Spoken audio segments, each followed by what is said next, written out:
Marzo 16, 1943. El submarino U-653 regresa a su base después de un mes de combate en el Atlántico. ¡Encendiendo motores! El submarino tenía problemas con el motor. Un vigía vio un pequeño destello seguido de una luz roja en la oscuridad. ¡Contacto enemigo! El cigarrillo de un marinero reveló la presencia de un barco aliado. Los vigías observan los alrededores y se dan cuenta que estaban rodeados de las sobras de una docena de ellos. Estamos en medio de un convoy. El U-653 de algún modo navegó hasta estar en medio del convoy. Fue un accidente de suerte que dio paso a la batalla de convoyes más larga de la Segunda Guerra Mundial.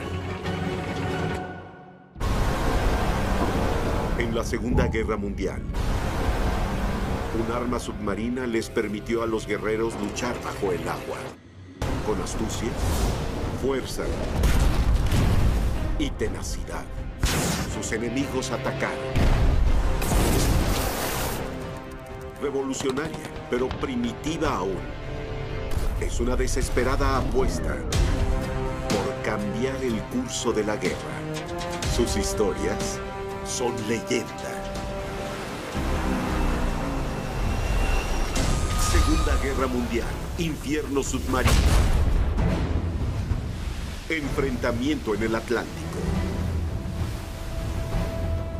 Después de estar en medio de un convoy aliado, el teniente del navío, Gerhard Fehler, ordenó sumergirse para evitar que los vieran.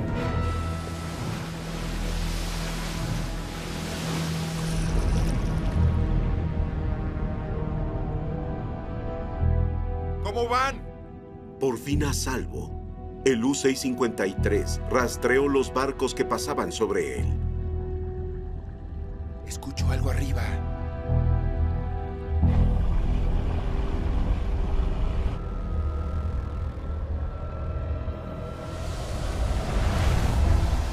Horas después, Fehler vuelve a sumergirse detrás de la hilera de barcos para enviar señal de avistamiento de convoy a la oficina central.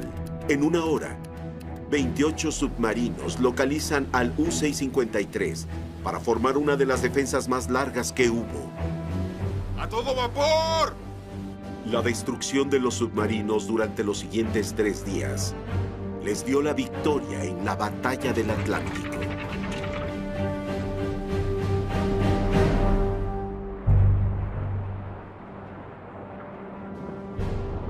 Marzo 15, 1943.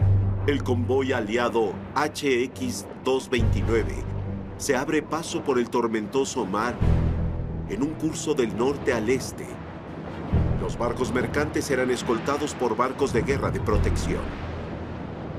Por más de 3 años de guerra, muchos bienes y materias primas requeridos para la guerra viajaban en convoyes de Norteamérica a Gran Bretaña. El beneficio de poner barcos en convoyes es que el resto del mar está vacío y concentraban sus defensas en el único objetivo importante, así que los submarinos podían abrirse camino. Todos los convoyes tenían nombre para identificarlos. HX originalmente era por la partida de Halifax. 229 significaba que 228 convoyes partieron antes.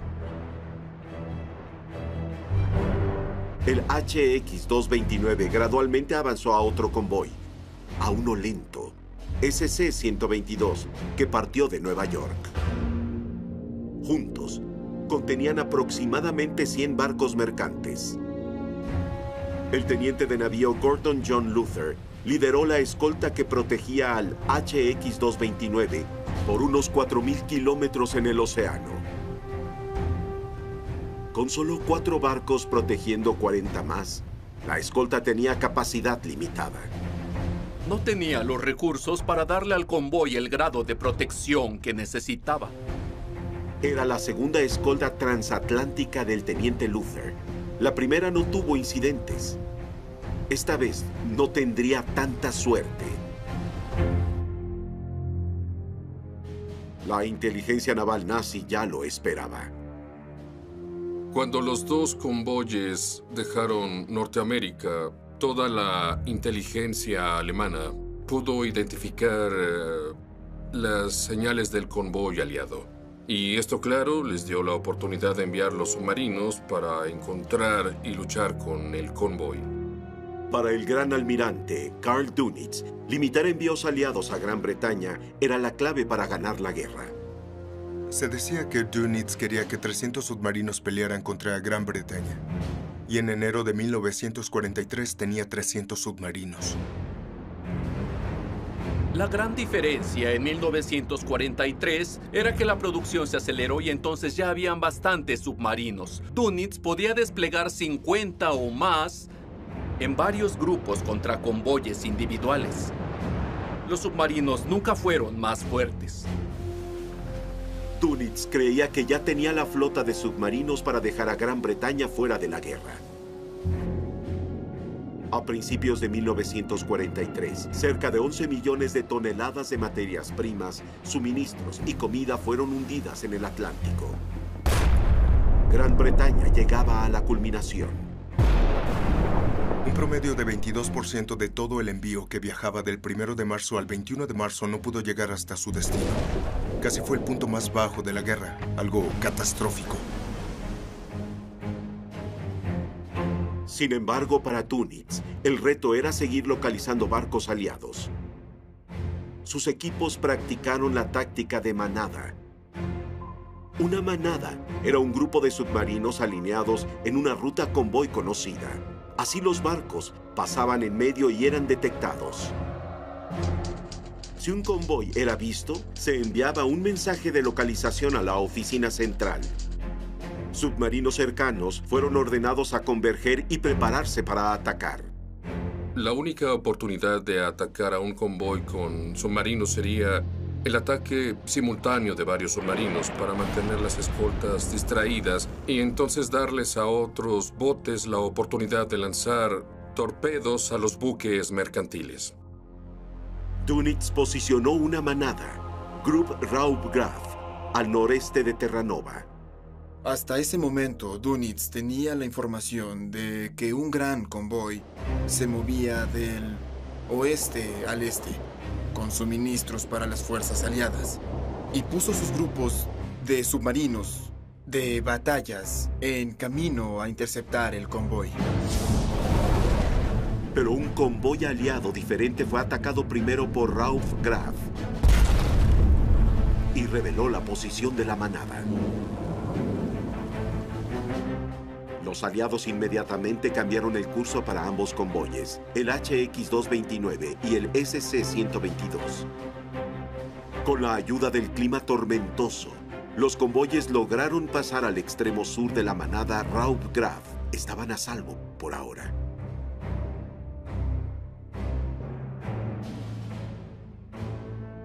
Pero la inteligencia alemana también interceptó la señal. Como en el ajedrez, Dönitz movió sus barcos como piezas de ajedrez e intentó reunir tantos submarinos como pudo para atacar a los convoyes. Dönitz activó dos manadas más, Grupps Drager y Stürmer, para localizar y destruir los barcos mercantes. A unas 5 días de su destino en Liverpool, el convoy del teniente Luther se acercaba a la parte más peligrosa de su viaje, lo que algunos llamaban la garganta del diablo. Los alemanes solían concentrar sus manadas en esta área del Atlántico, y a principios de 1943 habían muchos submarinos. Llegó protección desde el aire para los embarques aliados. Aviones de largo alcance equipados con radar y cargas de profundidad sumergen en el mar para impedir ataques contra embarques aliados. Había una extensión del océano más allá del alcance aéreo. Los aliados lo llamaban entrehierro. Había un espacio en medio del Atlántico que no podía cubrirse por aviones que venían de Canadá, Islandia o Irlanda del Norte. dado el alcance de muchos aviones. Por lo tanto, los sensibles submarinos se concentraban en esa área donde no podían ser atacados. A los barcos les tomaba 2 o 3 días pasar por ese espacio. Sin cobertura aérea y con solo 5 barcos protegiendo el convoy HX-229, Luther se adelanta sin estar preparado para lo que Dönitz tiene planeado. En alguna parte de ese espacio, entre los grandes barcos de Terranova y las cercanías de Irlanda, los encontrarían.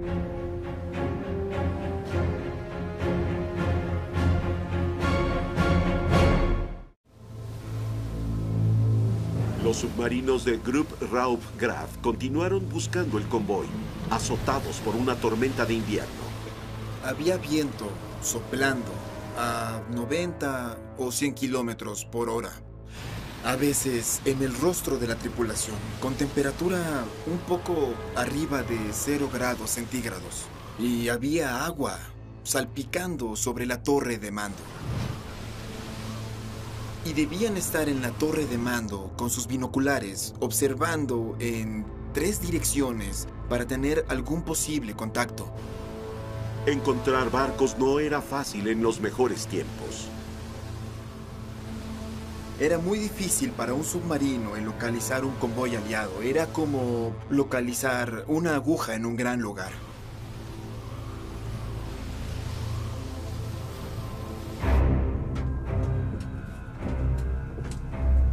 Después de operar con el Grupp Raupgraf por un mes, ¡Encendiendo motores!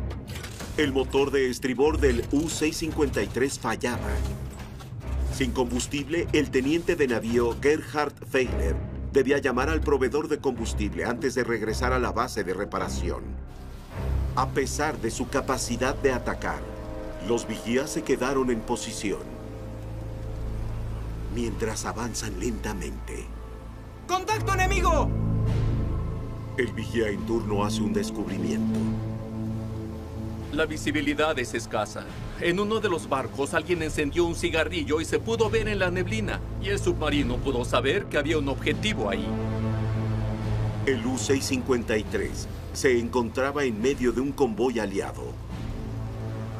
Feiler no tenía torpedos para atacar, pero avisa al submarino más poderoso en el Atlántico.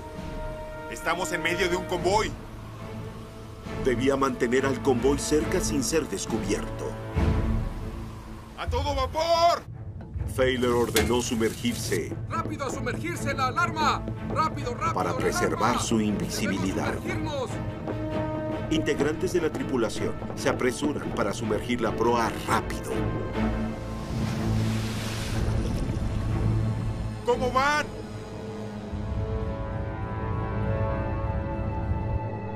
Escuchaban, captando diferentes barcos del convoy pasando sobre él. Escucho algo arriba. Después usaron los sonidos de las hélices para rastrearlos, sin revelar al submarino.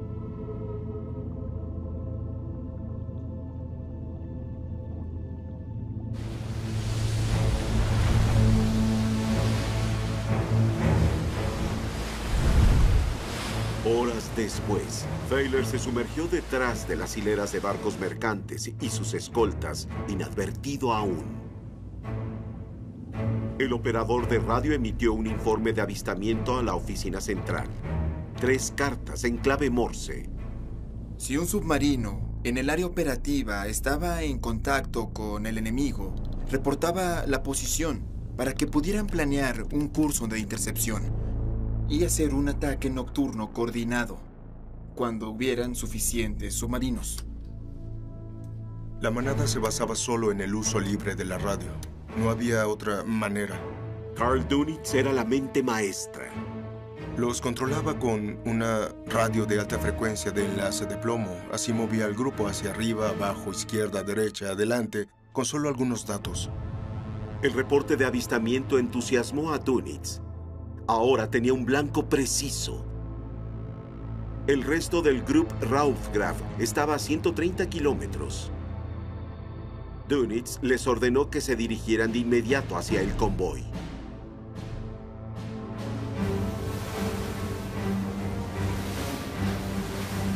El U-653 continuaba transmitiendo actualizaciones de ubicación mientras seguía al convoy.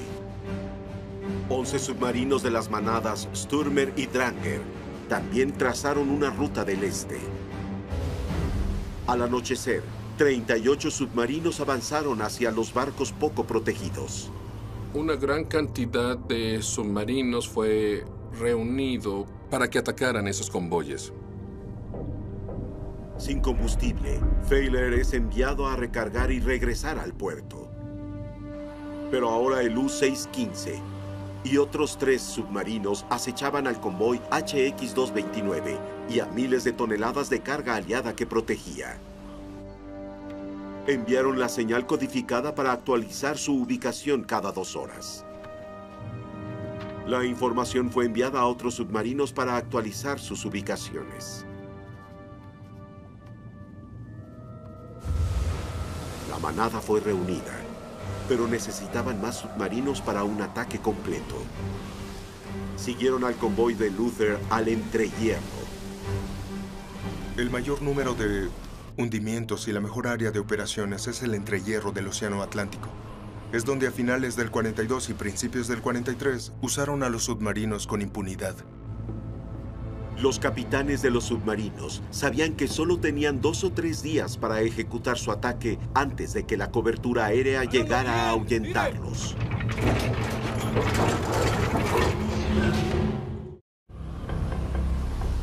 Los submarinos estuvieron rastreando al convoy HX-229 y enviando coordenadas inalámbricas para que las manadas vecinas se acercaran.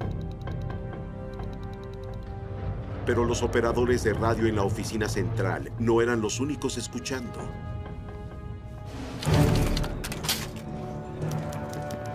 Los aliados también interceptaban los mensajes en estaciones de las costas, mientras detalles de reportes de señal no podían ser descifrados por inteligencia. Las transmisiones proveían información crítica. Incluso si no podían leer los códigos de lo que decían los submarinos, podían saber si era un submarino con algo llamado búsqueda de dirección. Los aliados interceptaban señales usando 2 o más estaciones costeras equipadas con tecnología de búsqueda de dirección de alta frecuencia. Después, al usar triangulación básica, los aliados podían determinar la posición aproximada de los submarinos. Cualquier mensaje por radio podía ser captado, podía ser triangulado y saber que había un submarino ahí. Y el centro de inteligencia operativa podía saber muy bien en dónde estaban los submarinos alemanes. El almirante retransmitió los cálculos a Luther a bordo del HMS Volunteer. El teniente de navío Luther estaba en una terrible situación. Sabía por sus reportes de inteligencia que estaba rodeado por una gran cantidad de submarinos. Él solo tenía 3 barcos más un destructor extra. Sabía que era totalmente inadecuado para la escala de ataque que venía. La situación de Luther era sombría. Submarinos alemanes a menudo se aprovechaban de la oscuridad y el sol comenzaba a ocultarse.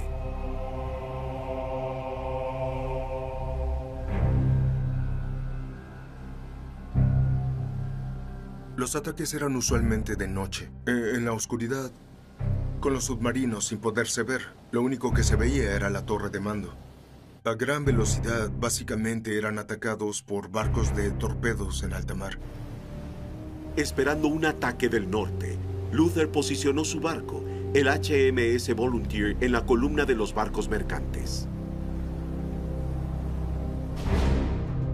Ordenó a las escoltas que adoptaran la posición defensiva alrededor del convoy. 7 submarinos nazis ya estaban cerca.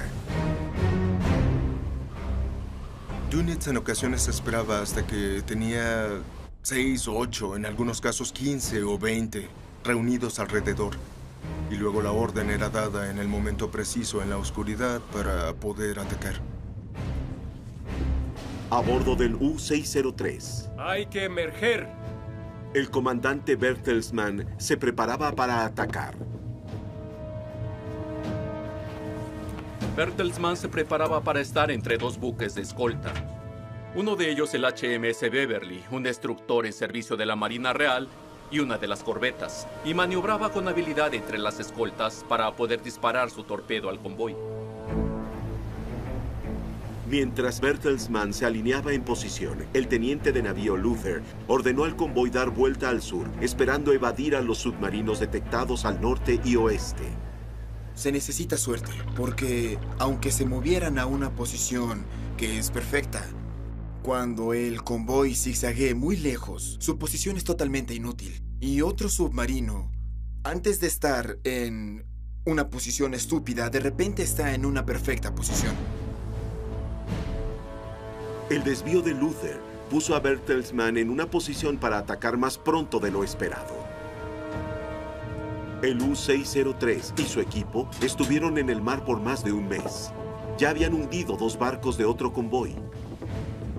Solo les quedaban 4 torpedos más, pero algunos estaban armados con tecnología nueva llamada FAT. Los alemanes desarrollaron un nuevo patrón de ejecución de torpedos llamado FAT.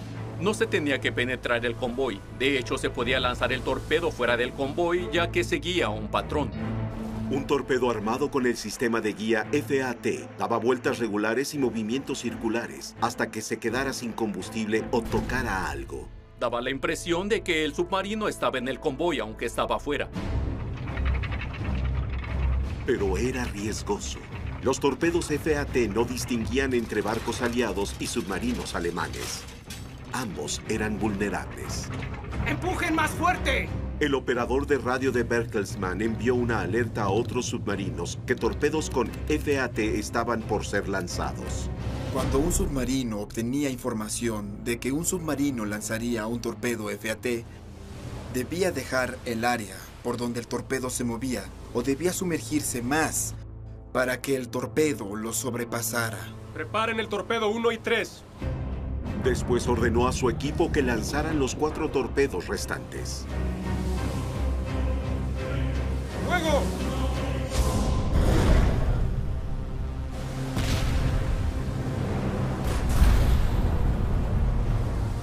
Claro que era probable lo que uno de estos torpedos hizo, y de hecho esquivó 2 barcos, pero encontró su destino.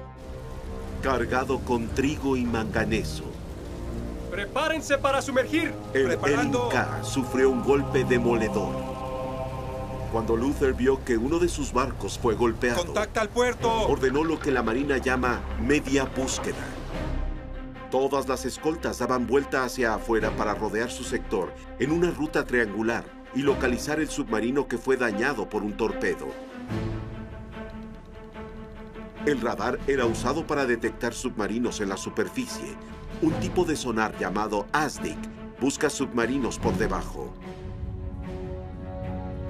Pero Bertelsmann se sumergió sin ser detectado y regresó a la base. Las escoltas de Luther fallaron al localizar algún submarino en cada uno de sus sectores. Pero durante su búsqueda, el HMS Pennyworth descubrió los botes salvavidas del Elin-K, el barco hundido por Bertelsmann. El convoy de Luther carecía de un barco de rescate. El procedimiento estándar de convoyes requería el último barco mercante para recuperar a los sobrevivientes. Pero los marineros del Elin-K se quedaron atrás. Uno de los preciados escoltas del teniente del navío Luther ya era un barco de rescate.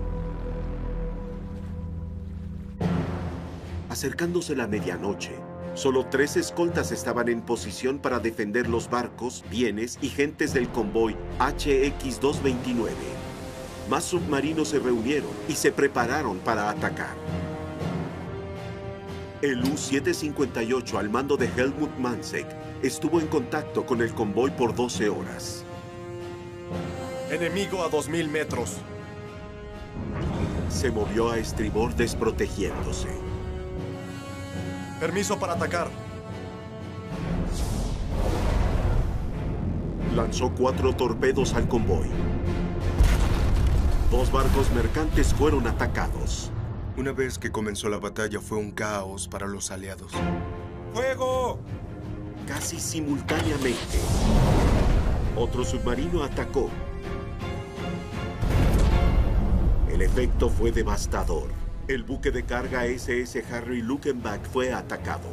Los submarinos venían de todas direcciones. Los barcos se hundían aquí y allá. Era todo un caos. Pero manejaron el caos de la forma cómoda para los alemanes. Y a medianoche, el teniente de navío Siegfried Sterlow hace su propio ataque. Permiso para atacar. El buque Liberty William Eustace, que llevaba 7,000 toneladas de azúcar, fue atacado.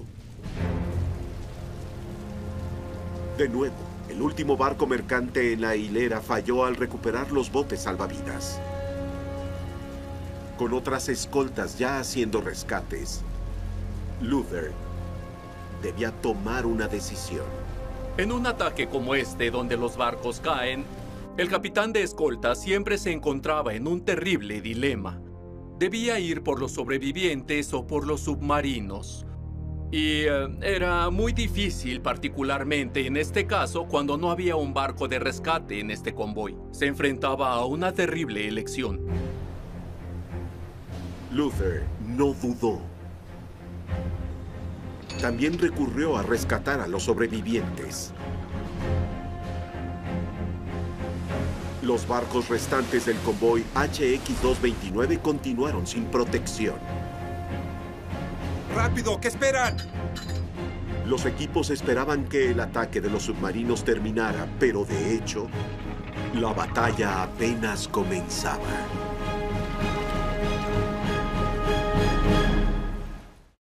Sin embargo, mientras el tiempo pasaba, no había ataques. El HMS Volunteer era la primera escolta en retomar su posición en el perímetro del convoy. Pero después, el HMS Beverly y el Mansfield también retomaron sus posiciones defensivas. Pero la calma duró muy poco. A bordo del U-600 estaba el teniente Bernhard Summerlin. 20 noroeste. 20 noroeste.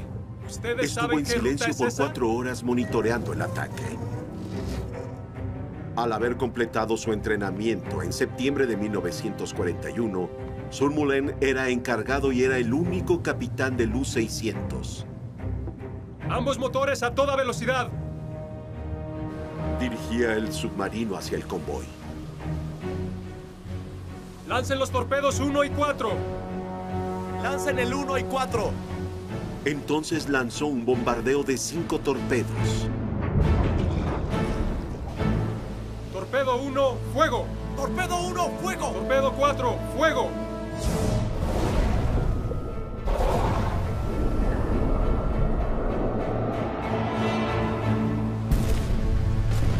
Tres barcos atacados, incluyendo el Southern Princess, un petrolero que llevaba 10,000 toneladas de combustible.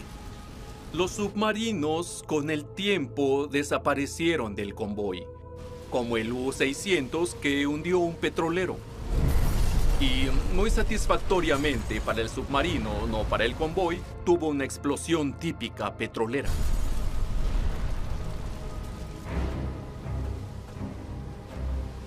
Luther ordenó a 2 escoltas que hicieran un recorrido a estribor. Su propio barco, el HMS Volunteer, merodeaba a babor. 2 submarinos fueron detectados en la superficie y ahuyentados. Luther hacía lo que podía, ahuyentaba submarinos, pero no tenía los recursos para salir del peligro en el que estaba. Coordenadas 3, 2, 0. Escribiendo. Aunque las escoltas detectaban submarinos con su ASDIC, cazaban sin éxito. Pero el ataque de Summerlin fue el último de la noche.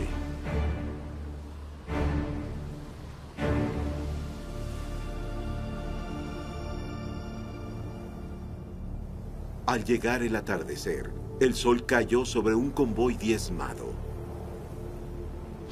447 de 590 marineros fueron rescatados gracias a la acción rápida de los hombres de Luther.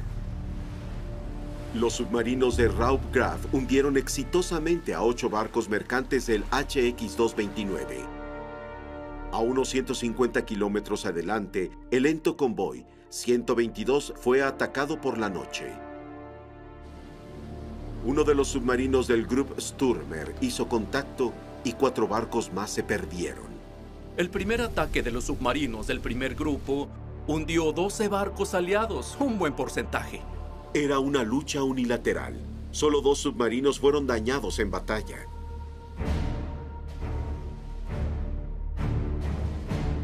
Una oleada de señales llegó a la oficina central, declarando que casi 90.000 toneladas de marina mercante fueron hundidas. Al final, Dönitz se dio cuenta que sus submarinos localizaron no solo uno, sino 2 convoyes aliados.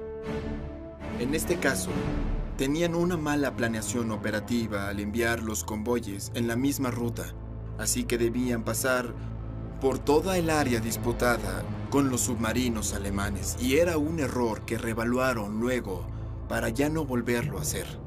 Dönitz envió un mensaje a los submarinos para que continuaran con el ataque. Este convoy HX en particular sufrió las más grandes pérdidas que cualquier convoy en la guerra.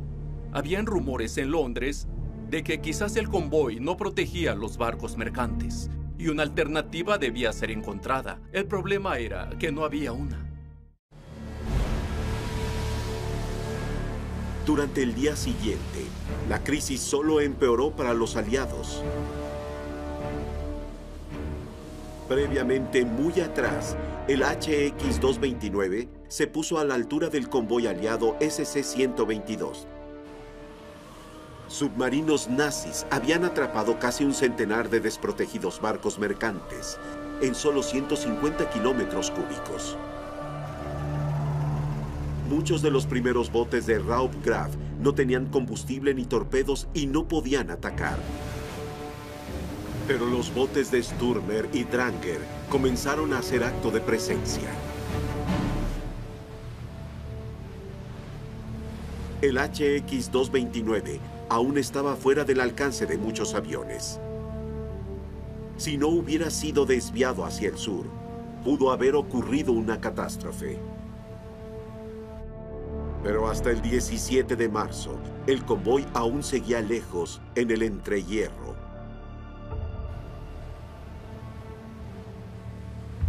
Básicamente, el almirante le decía a su tripulación y al comodoro que continuaran hasta que consiguieran soporte aéreo. Con más submarinos reuniéndose, las escoltas del teniente de navío Luther debían luchar solas. 38 submarinos de los grupos Dranger y Stürmer rodearon los 2 convoyes. Arriesgando la luz solar del 17 de marzo, continuaron hundiendo barcos mercantes uno por uno.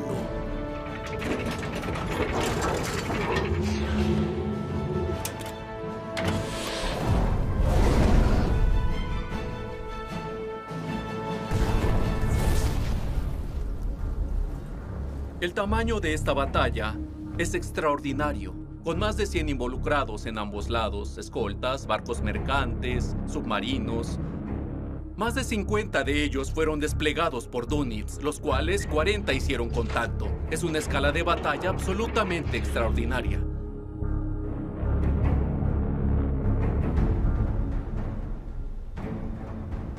Mientras el día pasaba, el clima mejoraba, permitiendo a las corbetas aliadas y destructores ir a la ofensiva para localizar y atacar submarinos. Sus armas más efectivas eran las cargas de profundidad, diseñadas especialmente para hundir submarinos. Eran programadas para explotar a diferentes profundidades y crear un efecto emparedado de explosiones sobre y debajo de los submarinos. Lo que destruía el submarino era la presión. No explotaban por el hecho de atacarlo con una bomba y que la misma penetrara y lo detonara. Solo necesitaban apretarlo.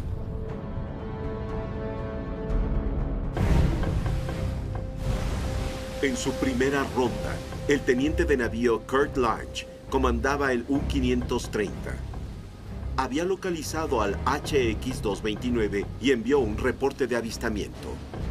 Buque de carga, puerto adelante. ¡Alarma! Cuando se sumergió para no ser visto, el destructor HMS Beverly Tengo un nuevo contacto. logró captarlo en su ASDIC y se preparó. El U-530 se sumergió rápidamente para evadir un ataque.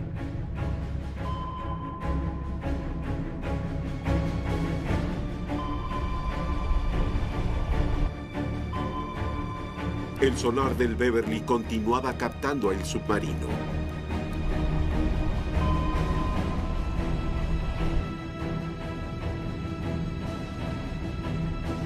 Guiado a posición por la central,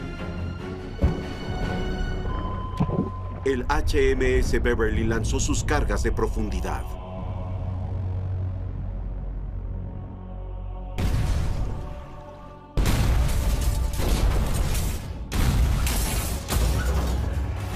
Era muy difícil para el comandante el mantener a su equipo tranquilo. Se supone que debía esperar paciente, porque no podía hacer nada.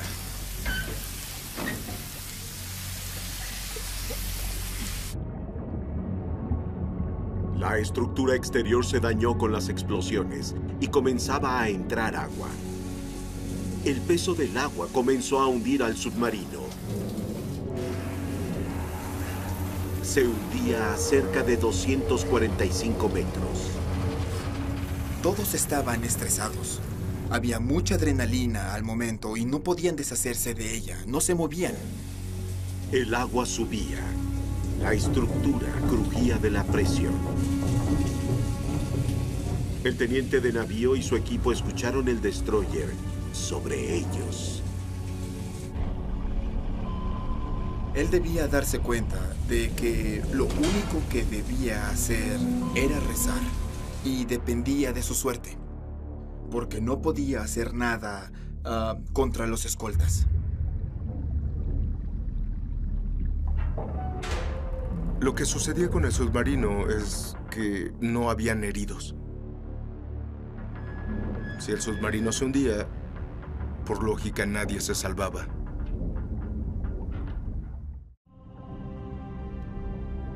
Pero era el día de suerte del U-530. El HMS Beverly perdió contacto con el submarino.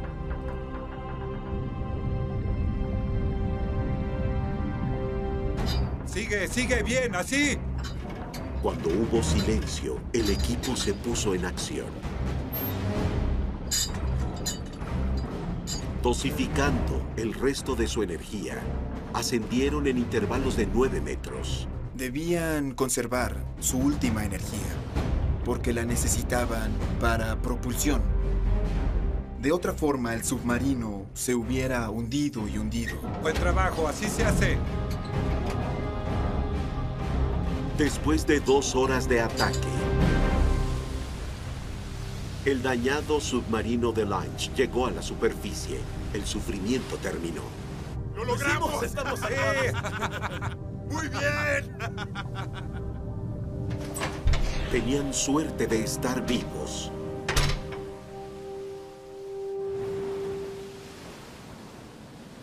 Otros aliados atacaron durante el día del 17 de marzo. ¡Rápido!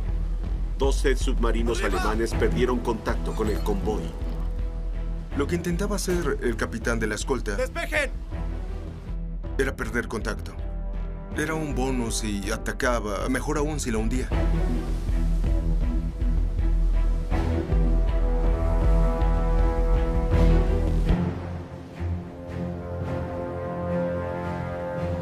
Poco a poco, la balanza se inclinaba hacia los aliados, aunque los submarinos continuaban ahuyentando a los 2 convoyes que se acercaban al entrehierro. Aviones aliados podían alcanzar a los convoyes en Europa. Las manadas ahora eran atacadas por aire. Patrullas aéreas de largo alcance cubrían al convoy, liberando presión a las exhaustas escoltas. Como una caballería bajando por la colina, La llegada de aviones de comandos costeros alteró la situación significativamente. Los aviones podían hundir submarinos. Una vez sumergidos, su movilidad se reducía mucho. El fuerte Escuadrón 206 volaba hacia la popa del convoy, esperando tomar por sorpresa al submarino. ¡Avión enemigo! ¡Avión enemigo! ¡Alarma! ¡Rápido, rápido! El U-384 no tuvo tiempo de sumergirse antes de que cargas de profundidad fueran lanzadas. Se escuchaban explosiones en cada lado del submarino. El U-384 se hundía hacia el fondo del océano, llevándose a 47 hombres. El arma letal nazi se volvió su ataúd de hierro.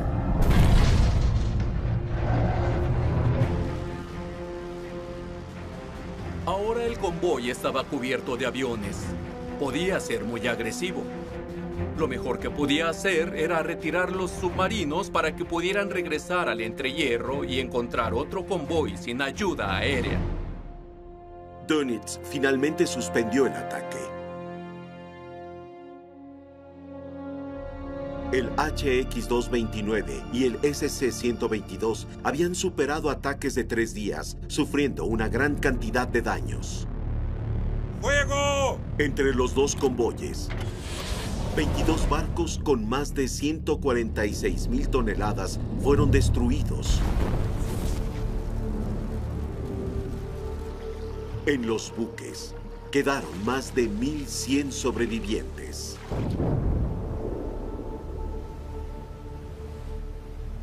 Durante los ataques de los submarinos, en marzo de 1943, la estrategia de manada de Dönitz resultó perfecta. Las operaciones exitosas dieron razones para creer que Alemania estaba por ganar la Guerra del Atlántico.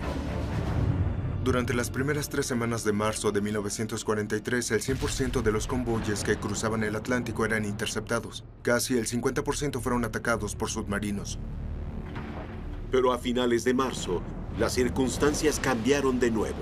Los recursos estaban en el horizonte, había un mejor clima y todo cambió en un instante a finales de marzo. Días más largos, mejor tecnología y más aviones permitieron a los aliados acercarse al entrehierro. Cuando el aire se volvió más opresivo en primavera del 43, cuando el entrehierro del Atlántico desapareció por pequeños portaaviones, 4 aviones, todos equipados con radar, no había salida alguna para Dönitz. Tuvo que retirarse a finales de mayo porque ya no tenía nada. Los alemanes fueron de casi la victoria a lo que pudo haber sido, hacia la derrota catastrófica en 8 semanas. La batalla contra los convoyes SC-122 y HX-229 es una batalla menor en el contexto de toda la guerra, pero marcó el cambio en la batalla del Atlántico. Pero el aumento de cobertura aérea no fue la única razón por la que los submarinos alemanes tuvieron más complicaciones. El secreto para esa táctica era el control de la radio. Control de la radio centralizado en la oficina central. El problema era que revelaba la posición de los submarinos. Entonces esas eran las semillas de su autodestrucción. Los aliados recuperaron su ventaja, el clima mejoró y el entrehierro desapareció. Los nazis ya no tenían dónde esconderse.